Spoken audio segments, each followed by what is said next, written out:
विमानों को धमकी देने का सिलसिला लगातार जारी है और 3 दिनों में 14 विमानों को बम से उड़ाने की धमकी मिल चुकी है। सारी धमकियां फर्जी निकली हैं। अब दिल्ली पुलिस ने मामले में 6 एफआईआर दर्ज की है और छत्तीसगढ़ से 2 लोगों को पकड़ा गया है।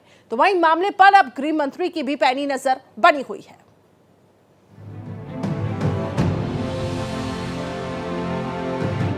विमान में बम की धमकी, किसकी है करतूत? साजिश या शरारत? फैली दहशत, कहीं बम फट गया तो? पिछले 3 दिनों से सोशल मीडिया के जरिए फ्लाइट को बम की धमकी का सिलसिला जारी है। सवाल यह है कि आखिर हवा में दहशत कौन फैला रहा है? क्या कोई ये जानना चाहता है कि सुरक्षा एजेंसियां इस धमकी की खबर पर कैसे रिएक्ट करती हैं? या किसी की सनक है जो बस सोशल साइट के जरिए छिपकर धमकी देकर बस अपनी सनक को हवा दे रहा है? फ्लाइट हवा में होती है कि अचानक सोशल मीडिया पर उस एयरलाइन को धमकी दी जाती है, फिर हड़कंप मच जाता है और आनन फानन में जैसे भी होता है, या तो फ्लाइट पास के एयरपोर्ट पर उतारी जाती है, ground based air defence system ordnance disposal भी एक्टिव होता है, विमान की जांच होती है और गनीमत है कि कहीं कुछ नहीं मिलता। लेकिन इस दौरान सैकड़ों पैसेंजर और केबिन क्रू की सांसें अटकी रहती हैं। यही डर सताता रहता है कि कहीं बम फट गया तो। गृह मंत्रालय ने मामले को बेहद गंभीरता से लिया है। ऐसे मामलों में कड़े एक्शन की तैयारी है। उड्डयन मंत्रालय और एमएचए की हाई लेवल मीटिंग में कई बड़े फैसले लेने की तैयारी है। धमकी पर गृह मंत्रालय गंभीर, धमकी देने वालों की हो रही पहचान। फर्जी कॉल करने वाले हवाई सफर नहीं कर पाएंगे। उड़ानों में दोगुने हो सकते हैं स्काई मार्शल। कुल मिलाकर इस पूरे मामले पर गृह मंत्रालय की कड़ी नजर है और जल्दी ऐसे धमकीबाज सलाखों के पीछे होंगे। Bureau report, Bharat express.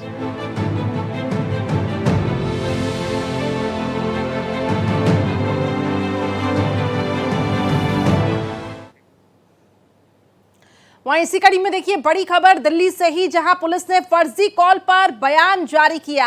IGI airport police ने धमकी मामले में अब ये कार्रवाई की है। बम धमकियों से जुड़ी 7 घटनाओं पर यह कार्रवाई की जा रही है। अफवाह फैलाने वालों के खिलाफ कानूनी कार्रवाई शुरू। तो बड़ी खबर आपको बता रहे हैं, बम धमकियों से जुड़ी 7 घटनाओं पर यह कार्रवाई हुई। अफवाह फैलाने वालों के खिलाफ कानूनी कार्रवाई शुरू। दिल्ली पुलिस का यह कहना, फर्जी कॉल पर बयान जारी किया गया है पुलिस की तरफ से और यह कहा गया है कि अब इस पूरे मामले में एक्शन लिया जा रहा है। कार्रवाई शुरू कर दी गई है। आईजीआई एयरपोर्ट पुलिस ने धमकी मामले में अब कार्रवाई की है। 7 घटनाओं पर कार्रवाई हुई है। ऐसे फॉक्स कॉल कहां से आ रही हैं, अफवाह फैलाने की जो कोशिश हो रही है, इस पर अब कानूनी कार्रवाई की जाएगी।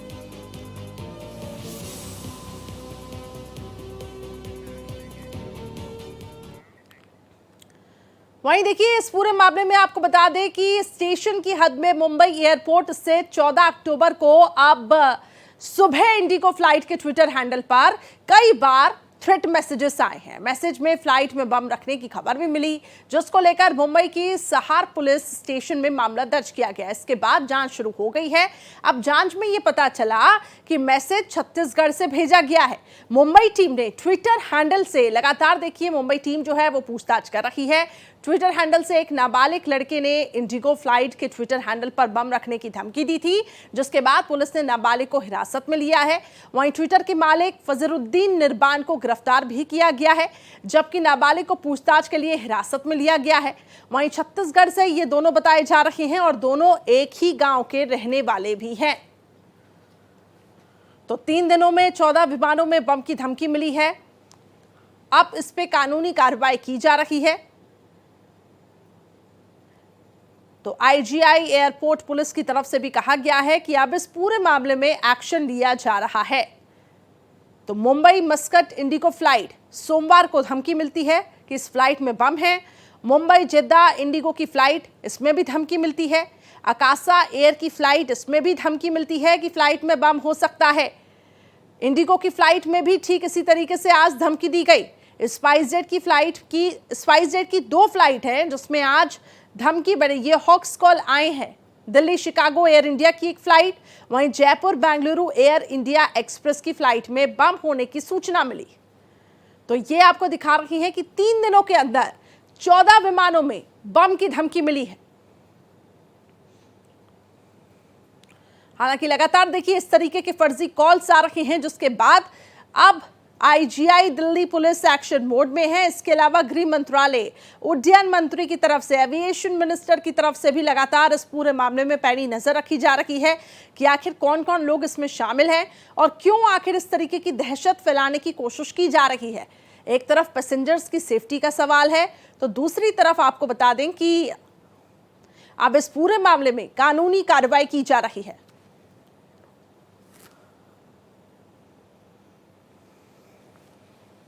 तो स्पाइस जेट की 2 फ्लाइट हैं, जिसमें आज धमकी भरे कॉल्स आए। दिल्ली शिकागो एयर इंडिया की फ्लाइट है जिसमें धमकी दी गई है।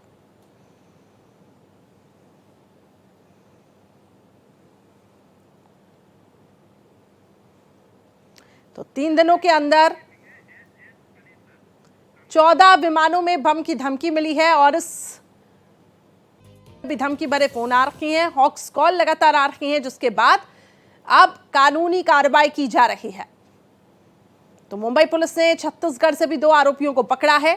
इस वक्त हमारे साथ एसएस पनीसर जी जुड़ चुके हैं, जो कि रिटायर्ड डायरेक्टर फ्लाइट सेफ्टी के हैं इंडियन एयरलाइंस के। बहुत स्वागत करती हूं सर आपका इस खास पेशकश में। सवाल ये आपसे समझना चाहूंगी, जो इस तरीके के हॉक्स कॉल आ रहे हैं, आखिर ऐसा क्यों? क्या दहशत, क्यों इतनी दहशत फैलाने की यहाँ पे कोशिश की जा रही है? देखिए, ये हॉक्स कॉल कई साल पहले 1-2 दफा मेरे साथ, मैं भी जब जहाज उड़ा रहा था, मेरे को मिली थी। लेकिन ये हॉक्स कॉल आज के जमाने में, जबकि इंटरनेट इतना स्ट्रांग है, मेरे को समझ नहीं आ रही इतना टाइम क्यों लग रहा है इनको पकड़ने के लिए जी। और इनके सीधे एक ही सजा होनी चाहिए, सीधे मर्डर अटैक। दफा 302 के अंदर इनको हैंग कर देना चाहिए, जो ऐसे हॉक्स कॉल करते हैं। फर्ज करो अगर बम फट गया तो 300-400 आदमियों के इनका इरादा कत्ल था। इस इरादे कत्ल में जो आदमी पकड़ा है उसको भी सीधे उड़ा देना चाहिए, उसी बम से उड़ा देना चाहिए जिस बम से ये धमकी दे रहे हैं। जब तक सख्त कानून नहीं बनाया जाएगा, ये ऐसे और धमकी आते रहे। कोई फ्रस्ट्रेटेड लोग हैं, दुखी आत्मा है, जिनका मजाक करना या कोई और उनका एम क्या है मेरे को ये नहीं पता, ऐसी ही धमकी देनी, 300-350 पैसेंजरों को परेशान करना, और ये अटैक है। इसमें कानून को भी ज्यादा टाइम नहीं लेना चाहिए एक्शन लेने के लिए। जब तक स्ट्रिक्ट एक्शन पब्लिकली नहीं होगा, ये मर्डर है, इरादा कत्ल है इनका, जो ये धमकी देते हैं, इनको आसानी से नहीं लेना चाहिए और इनको इमीडिएटली सजा देनी चाहिए। और पब्लिकली, जैसे अफ्रीकन कंट्री में होता है, आदमी को खड़ा करके पब्लिकली उसको हैंग किया जाता है या गोली से मारा जाता है, तभी ये काम हटेगा। वरना ये लोग, और ये 14 काल आने ये मजाक नहीं है। और इस जमाने में जबकि इंटरनेट इतना स्ट्रांग है, मेरे को समझ नहीं आ रही कि इनको इतना टाइम क्यों लग रहा है इनको पकड़ने के लिए। आजकल तो हवा में आप सांस लो तो वो भी पता लग जाए किसने सांस लिया है।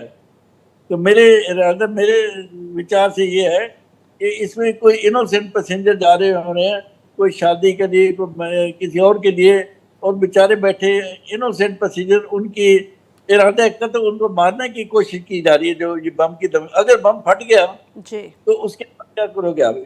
सीधा उसके मर्डर से अटैक है। ये इरादा से इनको सीधे पकड़ के पब्लिकली इनको पनिशमेंट देनी चाहिए, ताकि लोगों को पता लगे, दुनिया को भी पता लगे कि हिंदुस्तान का कानून कितना सख्त हो गया है। बिल्कुल बिल्कुल, आपने ठीक कहा, और ये बहुत ही गंभीर मुद्दा है जैसा कि आप भी बता रही हैं। लेकिन सवाल ये है कि अब तक आखिर इस पे कार्रवाई जो है, क्या आप समझ पा रही हैं कि कार्रवाई ठीक तरीके से हो रही है? हालांकि बताया जा रहा है कि आज हाई लेवल मीटिंग भी हुई है उड्डयन मंत्रालय की तरफ से, एमएचए की तरफ से, लेकिन सवाल सर यही आ जाता है कि फ्लाइट का भी खर्चा 2 गुना बढ़ रहा है, फ्रिस्किंग हो रही है, और बताया जा रहा है कि जो मार्शल्स हैं उनकी तैनाती कर दी गई, 2 गुना कर दी गई है।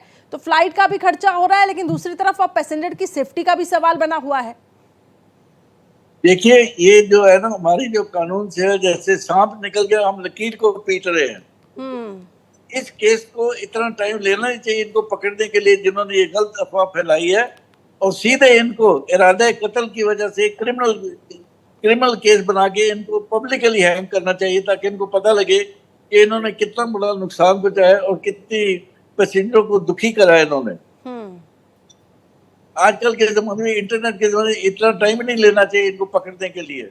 सीधे पकड़ के इनको रामलीला ग्राउंड में खड़े करके इनको फांसी चढ़ा देना चाहिए। इनको पता लगे कि इनने फोक्स का के मजाक से करिए, सीरियसली करिए, और बम था नहीं था वो पूरी, और किस एसोसिएशन से बिलोंग करते हैं वो भी इनको पता लग जाएगा आजकल। तो इतना टाइम नहीं लेना चाहिए। लेकिन जब तक सरकार सख्त से सख्त सजा इनको पब्लिकली नहीं देगी, ये कई लोग और इनकरेज हो जाएंगे इसे तंग करने के लिए। जी ठीक है। आप सर आप बने रहिए मेरे साथ, क्योंकि लगातार देखिए हमारे जो रिपोर्टर्स हैं, भारत एक्सप्रेस के रिपोर्टर्स पूरे हालातों का जायजा भी ले रहे हैं। मृगांक प्रभाकर ने भी दिल्ली एयरपोर्ट का जायजा लिया है, दिखाते हैं आपको।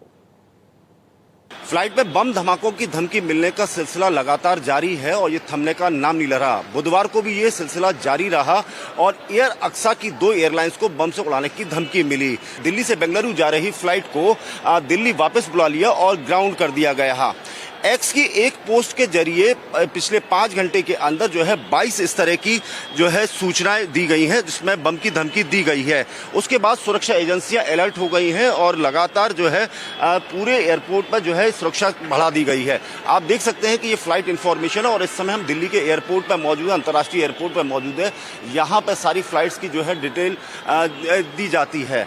यही नहीं, आज एक उड्डयन भवन के अंदर जो है एक उड्डयन मंत्रालय और एमएचए के साथ एक मीटिंग की गई है और उसके अंदर इस तरह की जो धमकियां मिल रही हैं इसके ऊपर जो है एक पूरी चर्चा की गई है। एक हाई लेवल मीटिंग की गई थी और साफ तौर पे उसमें जो है इस पर चिंता व्यक्त की गई है और गाइडलाइंस, इसके अंदर कोई गाइडलाइंस जारी की जाए या इसकी किस तरह से सुरक्षा की जाए, वो उसके ऊपर एक चर्चा की गई है। अभी दिल्ली एयरपोर्ट का आप नज़ारा देख सकते हैं, पैसेंजर बिल्कुल आ जा रहे हैं, किसी तरीके का कोई पैनिक या कोई इस तरह की कोई चीज़ नहीं दिखाई दे रही है। सुरक्षा एजेंसियां निश्चित रूप से अलर्ट हैं। हर की जब हम लोग आ रहे थे तो रास्ते में जो है पुलिस गाड़ियों की जरूर चेकिंग कर रही थी, जो एयरपोर्ट पर मुझे लगता है कि एक स्टैंडर्ड ऑपरेटिंग प्रोसीजर या एक प्रोटोकॉल है, उस पर जो है वो जरूर मेंटेन किया जा रहा है। हर तरह के सोशल मीडिया पोस्ट को जो है अच्छी तरीके से खंगाला जा रहा है, कहां से किस तरह की पोस्ट आई है उस पर पूरी तरीके से जानकारी ली जा रही है। लेकिन सबसे महत्वपूर्ण यह है कि एयरपोर्ट की सुरक्षा काफ़ी महत्वपूर्ण है और उसको लेकर सुरक्षा एजेंसियां काफ़ी सजग भी हैं। इस समय कैमरामैन आलोक सक्सेना के साथ मृगांक प्रभाकर, भारत एक्सप्रेस। तो मृगांक प्रभाकर की आपने इस रिपोर्ट को देखा। आगे अब बढ़ते हैं। कई एयरलाइंस की फ्लाइट को बम से उड़ाने की धमकियां लगातार मिल रही है। अब वाराणसी के लाल बहादुर शास्त्री अंतर्राष्ट्रीय एयरपोर्ट पर आखिर सुरक्षा व्यवस्था किस तरीके से कड़ी की गई है? एयरपोर्ट पर आने वाले यात्रियों और उनके सामानों की कड़ाई से जांच पड़ताल की जा रही है और उन्हें विमान में प्रवेश फिर दिया जा रहा है। देखिए संवाददाता सौरभ अग्रवाल की इस रिपोर्ट को। विभिन्न एयरलाइंस की फ्लाइटों को बम से उड़ाने की धमकी मिलने के बाद वाराणसी एयरपोर्ट पर भी सुरक्षा कड़ी कर दी गई है। यहां आने जाने वाले यात्रियों की कड़ाई से जांच पड़ताल के बाद ही उन्हें विमान में प्रवेश दिया जा रहा है। बता दें कि वाराणसी में वीआईपी मूवमेंट लगातार होता रहता है और बड़ी संख्या में वीआईपी भी वाराणसी विमान से आते हैं। ऐसे में पिछले 3 दिनों से लगातार फ्लाइट को बम से उड़ाने की मिल रही धमकी के बाद यहां पर सतर्कता बढ़ा दी गई है। वहीं जांच पड़ताल में तेजी लाई गई है। वहीं बता दें कि वाराणसी में प्रधानमंत्री नरेंद्र मोदी का भी 20 अक्टूबर को दौरा प्रस्तावित है। ऐसे में एसपीजी की टीम भी वाराणसी पहुंच चुकी है और एयरपोर्ट पर जांच पड़ताल तेज कर दी गई है। एयरपोर्ट से जाने वाले प्रत्येक विमान यात्री की कड़ाई से जांच पड़ताल करने के बाद ही उन्हें विमान तक प्रवेश दिया जा रहा है और सिक्योरिटी चेक में उनके सामानों को भी कड़ी तरीके से जांच के बाद ही सामान को कार्गो में भेजा जा रहा है। तो कह सकते हैं कि इस तरीके से 3 दिनों से लगातार जो फ्लाइट को बम से उड़ाने की धमकी मिलने के बाद यहाँ सुरक्षा व्यवस्था बहुत कड़ी कर दी गई है। बाहर सर्कुलेटिंग एरिया में भी चौकसी बरती जा रही है और जो सिक्योरिटी फोर्सेज हैं वो वाहनों की भी तलाशी लेने के बाद ही वाहनों को एयरपोर्ट प्रीमाइसेस में जाने दे रहे हैं। पार्किंग एरियाज में भी कड़ी निगरानी की जा रही है। सीसीटीवी की भी 24/7 निगरानी की जा रही है, क्योंकि वाराणसी में लगातार वीआईपी का आवागमन जारी रहता है। ऐसे में जब ये धमकी मिलने का सिलसिला शुरू हुआ तभी से एयरपोर्ट अथॉरिटी ने यहाँ पर लगातार सुरक्षा व्यवस्था कड़ी कर दी है और यहाँ पर पर पुलिस प्रशासन के अधिकारी भी चौकन्ना है। तो ऐसे में कह सकते हैं कि प्रधानमंत्री नरेंद्र मोदी के संसदीय क्षेत्र में एयरपोर्ट की सुरक्षा व्यवस्था को और कड़ा कर दिया गया है। वाराणसी से सौरभ अग्रवाल, भारत एक्सप्रेस। और इसी बीच देखिए एक और बड़ी खबर, फ्लाइट को बम की धमकी का मामला जो सामने आया है, इसमें नागरिक उड्डयन मंत्रालय का बयान, मंत्री राम मोहन नायडू का ये बयान है कि इस तरीके की जो गतिविधियां हो रही हैं इससे मैं बहुत चिंतित हूं। 14 अक्टूबर को एक उच्च स्तरीय समिति की बैठक है, डीजीसीए समेत सीआईएसएफ इस पूरे मामले की निगरानी कर रही है। तो बड़ी खबर इस वक्त देखिए, अब गृह मंत्रालय भी काफी ज्यादा इस पूरे मामले में सख्त हो चुका है। डीजीसीए सीआईएसएफ की पूरी निगरानी हो रही है। एयरपोर्ट पर चप्पे चप्पे पर सुरक्षा जो है वो कड़ी कर दी गई है। और ये जो लेटर आपको दिखा रखी है इसमें उन्होंने चिंता जाहिर करते हुए कहा कि अब लगातार बैठकें चल रही हैं और इस तरीके के जो फर्जी कॉल्स आ रही हैं इन पर कानूनी कार्रवाई की जाएगी ताकि एक डर इनमें बना रहे और सख्ती के साथ एक्शन लिया जा सके। लेकिन फिलहाल आपको बता दें सभी यात्री जो हैं वो सुरक्षित हैं। जैसे ही ये धमकी मिल रही है तत्काल एक्शन लिया जा रहा है, फ्लाइट्स को डाइवर्ट किया जा रहा है और पूरी फ्लाइट में चेकिंग हो रही है। पनेसर साहब लगातार हमारे साथ बने हुए हैं इस चर्चा में, लगातार उनसे भी हम प्रतिक्रिया ले रही हैं कि आखिर इस तरीके के जो हॉक्स कॉल आ रही हैं इसके पीछे आखिर क्या मंशा हो सकती है इन तत्वों की। मृगांक प्रभाकर हमारे सहयोगी भी जुड़ चुके हैं, सबसे पहले उनके पास चलते हैं क्योंकि लगातार देखिए दिल्ली एयरपोर्ट की सुरक्षा कड़ी कर दी गई है। मृगांक, आप तमाम ग्राउंड लेवल पे स्थितियों का जायजा ले रहे हैं। गृह मंत्रालय काफी ज्यादा सख्त है, उड्डयन मंत्रालय काफी ज्यादा सख्त है, कहा जा रहा है कि अब कानूनी कार्रवाई की जाएगी।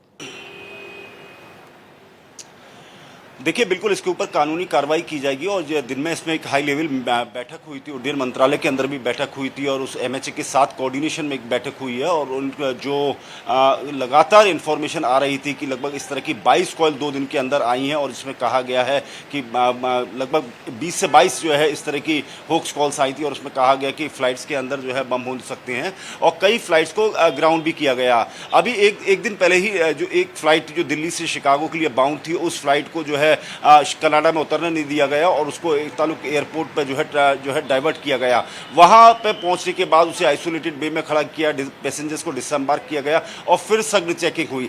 तो जब भी इस तरह की कॉल आती है तो निश्चित रूप से जो एजेंसियां होती हैं वो सतर्क हो जाती हैं और पूरी तरफ से जो स्टैंडर्ड ऑपरेटिंग प्रोसीजर है या प्रोटोकॉल है उसे फॉलो किया जाता है कि पैसेंजर की सुरक्षा सबसे बड़ी महत्वपूर्ण होती है। दिल्ली एयरपोर्ट का हमने थोड़ी देर पहले जायजा लिया था, मैं आपको एक बार नजारा दिल्ली एयरपोर्ट का भी दिखा दूं कि दिल्ली एयरपोर्ट देखिए किसी तरह की कोई पैनिक सिचुएशन नहीं है, लगातार यहाँ पर जो है सुरक्षा बड़ी कड़ी है। थोड़ी देर पहले हमारी सीआईएसएफ के लोगों से भी बातचीत हुई थी, उनका भी कहना है उनके पास भी इस तरह की इंफॉर्मेशन है और उन्होंने चप्पे चप्पे पर जो है निगरानी रख रखी है। इसके अलावा दिल्ली पुलिस भी यहाँ काफ़ी सक्रिय है और दिल्ली पुलिस से आप देख सकते हैं कि ये आउटर एरिया है जहाँ पे पैसेंजर्स कार्स आती हैं, उन एरियाज के अंदर वहाँ पर उन्होंने लगातार 3-4 पुलिसकर्मी लगे हुए हैं और जो हर गाड़ी का नंबर नोट किया जा रहा है, हर गाड़ी की चेकिंग लिस्ट की जा रही है। इसके अलावा जो आज महत्वपूर्ण फैसले हुए हैं उड्डयन मंत्रालय के अंदर, उसमें सबसे इंपॉर्टेंट ये रहा है कि जो एयर मार्शल्स होते हैं उनको संख्या जो है ज़्यादा बढ़ाई जाएगी और उनको फ्लाइट्स के अंदर, प्लेन क्लोज के अंदर ज़्यादा तैनात किया जाएगा। इसके अलावा जो पैसेंजर्स नहीं जा पाए अपनी फ्लाइट में तो नो फ्लाई लिस्ट जो है चेक की जाएगी। तो मुझे लगता है कि थोड़ा इसमें जो है ज़्यादा सुरक्षा की अच्छी तरीके से पुख्ता की जा रही है और हर चीज़ों को सघन रूप से चेकिंग की जा रही है। एक और जो है एक जो एक्स हैंडल पे एक नाम आया था उसको भी दिल्ली पुलिस अच्छी तरीके से खंगाल रही है, उसके बारे में जानकारी इंफॉर्मेशंस ले रही है। कह सकते हैं कि सारी जो सुरक्षा एजेंसियां हैं देश की, इसको बड़े गंभीरता से इन सारी कॉल्स को लिया गया कि आखिर इसके पीछे कौन है। मेरे ख्याल से इस मामले के अंदर 2 से 4 जो है गिरफ्तारियां भी हुई हैं और कोशिश ये की जा रही है कि इस तरह की चीज़ों की जो है पुनरावृत्ति ना हो और जो कानून है वो ज़्यादा कड़ा किया जाए कि इस तरह के लोग जो लोगों को परेशान करते हैं, क्योंकि नंबर ऑफ पैसेंजर जो फ्लाई लिस्ट में होते हैं और जो जा रहे होते हैं उनको काफ़ी दिक्कतों का सामना करना पड़ता है। तो इसके मद्देनजर जो है मुझे लगता है कि सुरक्षा एजेंसियां और जो उड्डयन मंत्रालय DGC specially director general of civil aviation वो काफी ज्यादा इसके ऊपर सख्त हुआ है। ठीक है मृगांक, आप नजर बनाए रखिएगा, आपसे अपडेट्स आगे भी लेती रहूंगी। पनेसर साहब इस वक्त लगातार हमारे साथ बने हुए हैं। पनेसर साहब, आपने सुना कि आखिर किस तरीके से सुरक्षा को यहाँ पे पुख्ता किया जा रहा है। अब स्काई मार्शल्स की भी संख्या बढ़ा दी गई है। अब सवाल यही उठ जाता है कि आखिर क्या कानून में थोड़ी सख्ती की जरूरत है ताकि वो जो डर है वो पैदा हो सके, क्योंकि कोई भी कॉल कर ले रहा है और ये कह रहा है कि फ्लाइट में बम हो सकता है। एक पैनिक सिचुएशन वहां पे क्रिएट हो जा रही है, यात्रियों की सेफ्टी का भी सवाल हो जाता है। ऐसे में अब इन चीजों से आखिर कैसे बचा जाए? देखिए, मैं दिल्ली एयरपोर्ट के बारे में कह सकता हूँ, यहाँ सिक्योरिटी इतनी सख्त और इतनी करेक्ट है कि ये आधा मील एयरपोर्ट से पहले से सिक्योरिटी शुरू हो जाती है। वहाँ पे पुलिस के बूथ लगे हैं, वो गाड़ियों को आते जाते नोट करते हैं, नंबर नोट करते हैं, और जिसको भी शक पड़े गाड़ी रोक के उसकी चेकिंग भी करते हैं। यहाँ तक कि जो अपनी अंदर की सिक्योरिटी है, मैंने यहाँ तक नोट करा है, किसी की जेब में एक छोटी सी माचिस की डब्बी भी हो, वो भी अपनी सिक्योरिटी ने पकड़ के उनसे बाहर निकाल लिया है। बिल्कुल। इन हालात में हमारी सिक्योरिटी तो बिल्कुल ठीक है, ये जो होक्स कॉल देते हैं इनको पकड़ना चाहिए। हमारी जो पूरी कोशिश होनी चाहिए, क्योंकि ये इरादा कत्ल की वजह से दे रहे हैं। या तो फ्रस्ट्रेटेड हैं, या किसी पार्टी को बिलोंग करते हैं, या किसी को बदनामी के लिए, या तो अपने मतलब के लिए कर रहे हैं, और 250-300 आदमियों की जान खतरे में डालना चाहते हैं। इनके अगेंस्ट पब्लिकली इनको पनिशमेंट देनी चाहिए। बिल्कुल। रामलीला ग्राउंड में खड़े करके इनको शूट करें, ताकि इनको बाकियों को पता लगे कि इन्होंने कितना। अगर बम फट जाता तो फिर क्या करते आप?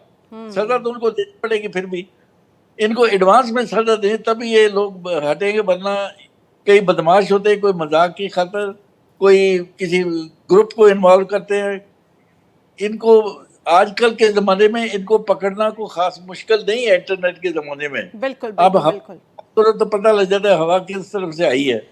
बिल्कुल तो ठीक कहा आपने, ताकि एक डर यहाँ पे मेरी- पैदा हो सके। जी बिल्कुल सर, आप बिल्कुल सही कह रहे हैं कि एक डर पैदा हो सके और कानून में सख्ती की जरूरत है, और कोशिश की जानी चाहिए जब ऐसे ऑक्स कॉल आ रहे हैं तो इमीडिएटली ट्रेस करना चाहिए और इन तक पहुंचना चाहिए। यही इस वक्त बहुत जरूरी है।